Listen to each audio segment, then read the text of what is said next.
জয় শ্রীকৃষ্ণ, রাধে রাধে, নমস্কার। সকলকে স্বাগত জানাই আমাদের চ্যানেলে। আপনার দিনটি শুভ হোক এই প্রার্থনা করে আজকের ভিডিওটি শুরু করছি। জুন জুলাই মাস নিয়ে কিন্তু অনেক কিছুই ভবিষ্যৎবাণী আমি নিজের চ্যানেলে দিয়েছি। এছাড়াও ইউটিউবে অনেকেই এই দুটো মাস নিয়ে ভয়ঙ্কর ভবিষ্যৎবাণী দিয়েছেন।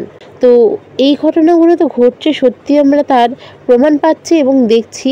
তার মধ্যে কিন্তু চিন্তার কারণ হয়ে দাঁড়াচ্ছে যে এখনও রয়েছে একটা মাস বাকি। এই একটা মাস আমাদের জন্য কি কি দুঃসংবাদ নিয়ে আসতে পারে বা কি কি সিচুয়েশন খারাপ নিয়ে আসতে পারে, এবং এই সময় আমরা ভালো থাকবো কি করে।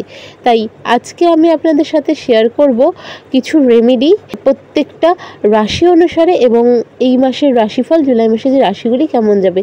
তো এর সাথে সাথে আরও কিছু বলতে চাই যে প্রত্যেকটা রেমেডি ভীষণ রকম সিম্পল হবে। প্রত্যেক দিনের ন্যায় আপনারা তা করতে পারবেন এবং কোনো রকম অত্যাধিক খরচা থাকবে না। বলতে পারেন যেন বিনা খরচায় করতে পারবেন ভালো থাকার জন্য।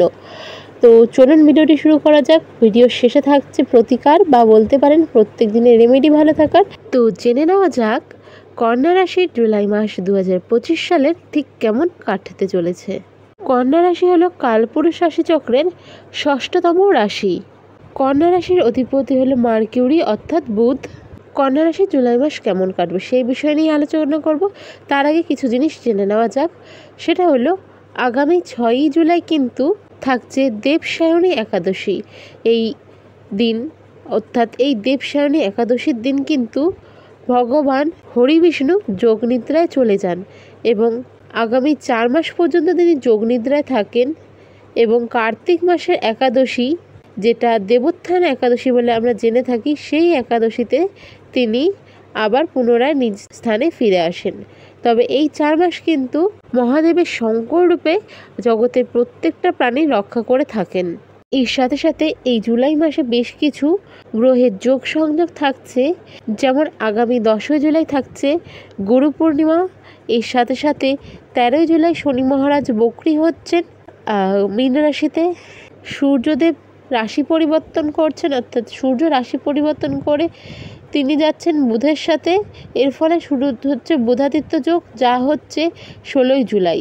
16ই জুলাই এই যোগের পর আবার 18ই জুলাই বুধ নিজে বক্রী হচ্ছে। এর সাথে সাথে শুক্রের রাশি পরিবর্তন, তার মধ্যে বৃহস্পতির অতিচারী হওয়া, এই অনেক কিছুই আমরা এইটুকু সময় লক্ষ্য করব। মঙ্গলও কিন্তু রাশি পরিবর্তন করছে এই জুলাই মাসে, তবে একেবারেই শেষে। আর এই জুলাই মাসেই থাকছে মঙ্গল কেতুর যোগ। মঙ্গল কেতুর যোগ সম্পর্কে আমরা হয়তো সকলেই এখন জেনে গেছি যে মঙ্গল কেতুর যোগের ফলে কি কি হতে পারে। এই জুলাই মাসে গ্রহের গোচরের সময় আপনাদের 6th হাউসে থাকছে রাহু, আর এই ঘরকে কিন্তু রোগ, ঋণ, শত্রুর ঘর মানা হয়ে থাকে। এখান থেকে রাহু মঙ্গল রাহুকে দেখছে, যার ফলে অঙ্গারক যোগ থাকছে। শনি মহারাজ থাকছেন আপনাদের 7ম ঘরে কেন্দ্রীয় স্থানে।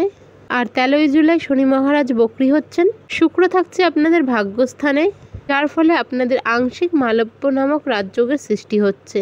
সূর্য ও গুরুর সংযোগ থাকছে আপনাদের কর্মস্থানে।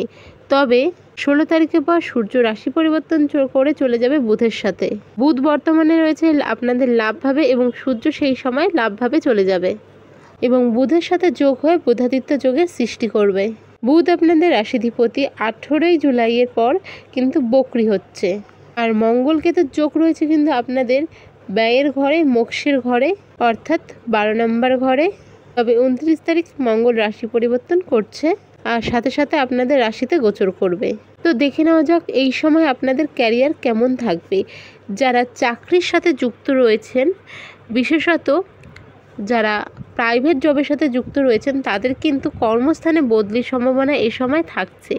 এছাড়াও এই মাসের প্রথমার্ধে কিন্তু আপনাদের কর্মক্ষেত্রে একটু কাজের চাপ, মানসিক চাপ, এই জিনিসগুলো একটু বাড়তে পারে, বা আপনাদের কলিগদের কারণে কোনো রকম সমস্যার সৃষ্টি হতে পারে। তবে মাসের শেষ ভাগের দিকে কিন্তু এগুলোর থেকে আপনি একটু শান্তি পাবেন, অর্থাৎ মুক্তি পাবেন। প্রাইভেট সেক্টরে যারা রয়েছেন তারা অবশ্যই, এবং যারা সরকারি চাকরির সাথে যুক্ত রয়েছেন তাদের ক্ষেত্রেও এই বিষয়টা বলবো যে কর্মস্থানে কোনো রকম ষড়যন্ত্রের শিকার আপনারা এই সময় হতে পারেন। তাই খুব সাবধানে যে কোনো জিনিস ক্রস চেক করে তবেই সাইন করুন বা কোনো কিছু করুন বা কাউকে বিশ্বাস করে কিছু বলবেন। এই প্রত্যেকটা জিনিস কিন্তু একটু ক্রস চেক করে নেবেন, তাতে কিন্তু আপনাদেরই সুবিধা হবে। এর সাথে সাথে যারা শেয়ার মার্কেটের সাথে যুক্ত রয়েছেন তাদের এই সময় কিন্তু বিনিয়োগ একটু চিন্তার কারণ হতে পারে। তাদেরকে আমি বলবো, বুধ যবে থেকে বকরি হচ্ছে তবে থেকে, অর্থাৎ এই মাসের মানে মাঝের সময়টা যখন বুধ বকরি হচ্ছে 18ই জুলাই, তবে থেকে 11ই আগস্ট পর্যন্ত কিন্তু খুব একটা ভালো সময় থাকবে না শেয়ার মার্কেটের জন্য। তো সেই ক্ষেত্রে কিন্তু একটু সাবধানতা বজায় তো আপনাকে রাখতেই হবে। যদি সম্ভব হয় নিজেকে একটু বিরত রাখুন। যারা ব্যবসার সাথে যুক্ত রয়েছেন তাদের জন্য সময় মোটামুটি থাকবে। ব্যবসার ক্ষেত্রে কিন্তু খুব বেশি ভালো বা খুব বেশি খারাপ কোনোটাই এই সময় পরিলক্ষিত হবে না। একটা মিডিয়াম ফ্লোতে কিন্তু বিজনেস এবং তার থেকে ইনকাম চলতে থাকবে।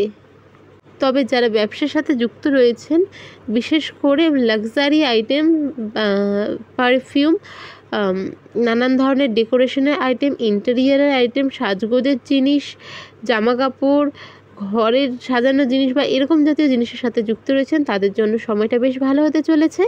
তারা এই সময় কিন্তু নতুন অর্ডার থেকে শুরু করে নতুন নতুন যোগাযোগ কর্মক্ষেত্রে পেতে পারেন, যা আপনাদের বিজনেসের ক্ষেত্রে কোনো ভালো রেজাল্ট দেবে। এই সময় কিন্তু খরচের দিকটা বা যদি দেখি তাহলে কিন্তু সংসারে ব্যয় বাড়তে চলেছে। সন্তানের কারণেও এ সময় কিন্তু বাড়তি কিছু খরচ হতে পারে, সেটা নানান ধরনের খরচই হতে পারে।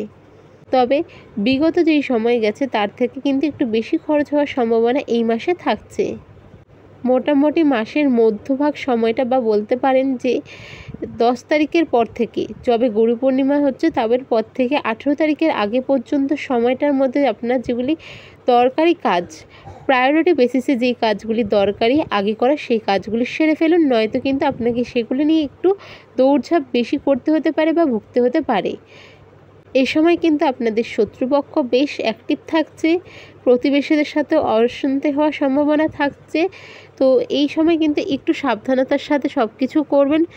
হয়তো আপনার কোনো কারণ নেই, তবুও কোনো কারণবশত প্রতিবেশীর সাথে কিছু বিষয় নিয়ে অশান্তি হতে পারে। সেই ক্ষেত্রে কিন্তু রেজাল্ট আপনার দিকে না আসার সম্ভাবনাটাই বেশি।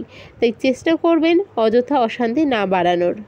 শত্রুপক্ষ যেহেতু অ্যাক্টিভ থাকছে তার জন্য কিন্তু আপনার কিছু শত্রুর কারণে ব্যবসায় বা পারিবারিক জীবনে বা যে কোনোভাবে আপনার ছোটোখাটো বা বড় কোনো ক্ষতি হওয়ার সম্ভাবনা থাকছে।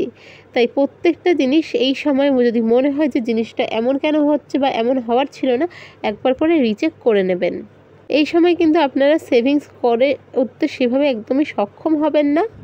তবে এই মাসের শেষে যবে মঙ্গল রাশি পরিবর্তন করছে সেই সময় থেকে কিছুটা সেভিংস হওয়ার সম্ভাবনা থাকছে।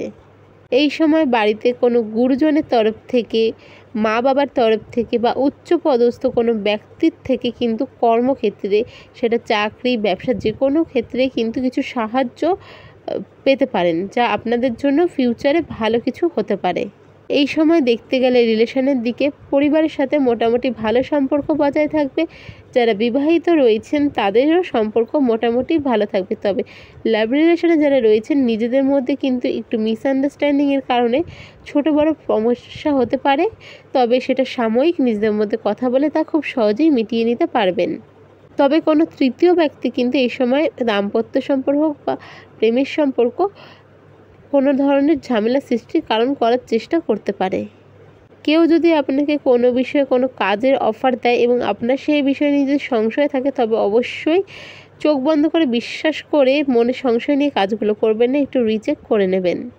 এই সময় আপনার সন্তানের আটকে থাকা কোনো দরকারি কাজ কিন্তু উদ্ধার হয়ে যাওয়ার সম্ভাবনা থাকছে। এই রাশির জাতক জাতিকারা যারা দীর্ঘদিন বাইরে যাওয়ার একটা কথা ভাবছিলেন, এই সময় কিন্তু তার সুযোগ হয়ে যেতে পারে। এই সময় আপনারা রেমেডি কী করবেন? এই মাসের প্রত্যেকটা বুধবার যদি আপনাদের পক্ষে সম্ভব হয়, শ্রী গণেশকে 11টা দূর্বা নিবেদন করুন। তবে আরও একটা বিষয় যেটা নিয়ে আমি সতর্ক করছি এই রাশির জাতক জাতিকাদের ক্ষেত্রে, যারা কাজের জন্য বড় কোনো অ্যামাউন্টের লোন নিচ্ছিলেন ব্যাংক থেকে বা যেখান থেকেই হোক, একটু ওয়েট করে যান। মঙ্গল কেতু সংযোগটা যবে ছাড়ছে 29শে জুলাই, সেদিন থেকে আপনারা সেই লোনের জন্য চেষ্টা করুন। তবে এই সময় যদি লোন হয়েও গিয়ে থাকে, সেটা অ্যাকসেপ্ট করার ক্ষেত্রে একটু সময় আপনারা নিন, নয়তো কিন্তু এই লোন শেষ করতে করতে আপনাদের আধা জীবন বা আধা সঞ্চয় চলে যেতে পারে। এছাড়া আপনারা কী রেমেডি করবেন? আরেকটি রেমেডি হলো সকালবেলা ঘুম থেকে উঠে পরিষ্কার বস্ত্র পরে বা যার পক্ষে স্নান করা সম্ভব স্নান করে হনুমান চালিসা পাঠ করুন। হনুমান চালিসা পাঠ করে দিন শুরু করুন।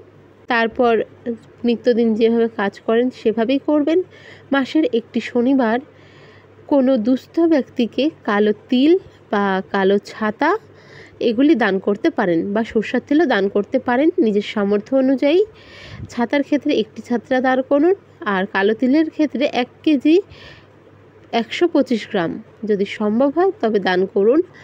আর এই জিনিসটা মাথায় রাখবেন, এই যে জিনিসগুলো আমি দান করার কথা বললাম, কোনো আইটেম কিন্তু শনিবার দিন কিনবেন না, তার আগে কিনে রাখুন। আর মাসের যে কোনো একটি শনিবার অর্থাৎ পুরো মাসে যে কোনো একটি দিন নিজের ছায়া শনি মন্দিরে দান করুন। দেখবেন প্রচুর, যেগুলো মানে আপনি নিজে থেকে বুঝতে পারবেন, হয়তো এই জিনিসটা আপনার সামনে থাকা একটা মানুষের আটকে যাচ্ছে, আপনার হয়ে যাচ্ছে। প্রচুর অবস্টেকলস যেগুলো নিজের থেকেই কেন যেন সরে যাচ্ছে, এই জিনিসগুলো নিজেরাই বুঝতে পারবেন। ভিডিওটা যদি ভালো লেগে থাকে অবশ্যই লাইক সাবস্ক্রাইব করুন। দেখা হবে পরের ভিডিওতে। জয় শ্রীকৃষ্ণ, রাধে রাধে।